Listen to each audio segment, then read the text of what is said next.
আজকে আমি করব এঁচোড়ের কাটলেট। এঁচোড় আলু এরকম ছোট করে কেটে নিয়েছি। এবার এগুলোকে সিদ্ধ করে নেব। নুন হলুদ দিয়ে সিদ্ধ বসিয়ে দিয়েছি। এঁচোড় আর আলু একসঙ্গে সিদ্ধ করা হয়ে গেছে। আলু এঁচোড়টা আমি ভালো করে চটকে নেব একসঙ্গে।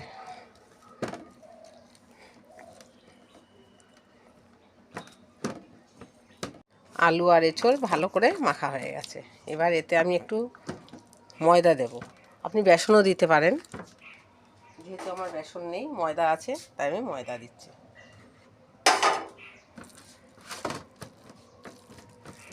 এটা দিয়ে ভালো করে মেখে নিতে হবে।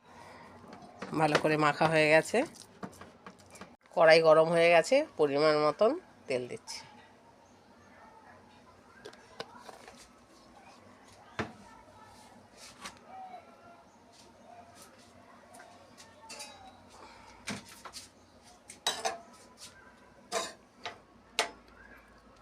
তেল গরম হয়ে গেছে। প্রথমে রসুন থেতো করে রেখেছিলাম, রসুন দিচ্ছি। রসুনটা ভাজা ভাজা হয়ে আসলে তারপর পেঁয়াজ দেবো। রসুন ভাজা ভাজা হয়ে এসেছে, এবারে পেঁয়াজ দেবো।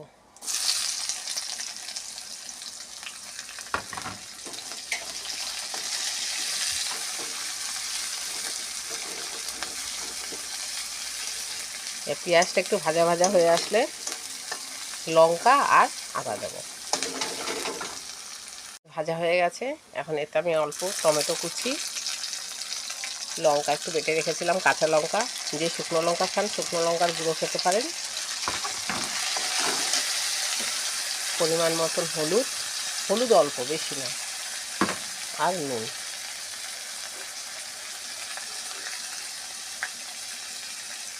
নুনটা আপনি টেস্ট করেই দেবেন, যেমন নুন খাবেন তেমন দেবেন। আজকে আমি আপনাদের আমিষ কাটলেট করে দেখাচ্ছি। এরপরে আর একদিন আমি নিরামিষ কাটলেট করে দেখাবো।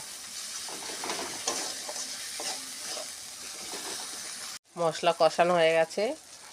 এবারে আলু এঁচোড় একসঙ্গে মাখিয়ে রেখেছিলাম, সেটা দিয়ে দিচ্ছি।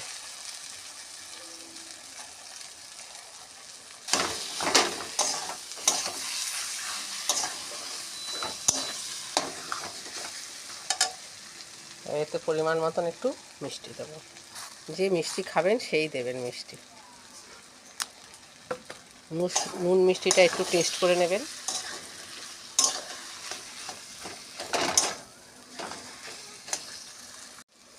এঁচোড়ের কাটলেট করার জন্য এঁচোড় আলুর কাইটা রেডি হয়ে গেছে,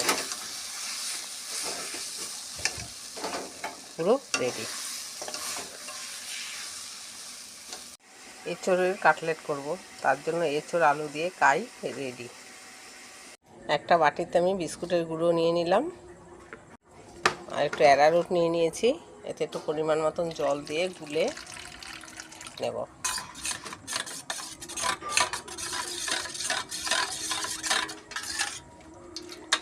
একদম যেন পাতলা হয় না, আর একদম যেন ঘনও হয় না। এগুলো আমি এখন সাইজ মতন করে নেব।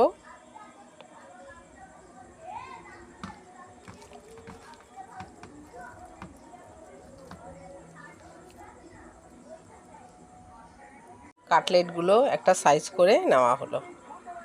কড়াই গরম হয়ে গেছে, পরিমাণ মতন তেল দিলাম।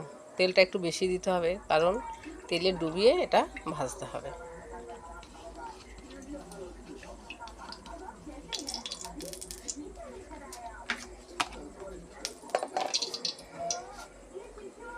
সাইজ করা কাটলেটগুলো অ্যারারুটে চুবিয়ে তারপরে বিস্কুটের গুঁড়োর মধ্যে এপিট উপিট করে তেলে ছেড়ে দিতে হবে। মনে রাখতে হবে, যখন এটা তেলে ছাড়বে তখন খুব স্টিমটা কমিয়ে নিতে হবে। এপিট উপিট করে উল্টে দিতে হবে।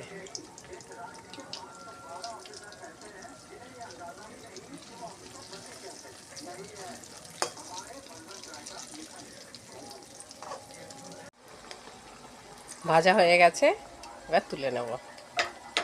এরকম লাল লাল হলে তুলে নেবে। এঁচোড়ের কাটলেট রেডি। গরম গরম এঁচোড়ের কাটলেট রেডি। এবারে সস দিয়ে পরিবেশন করুন।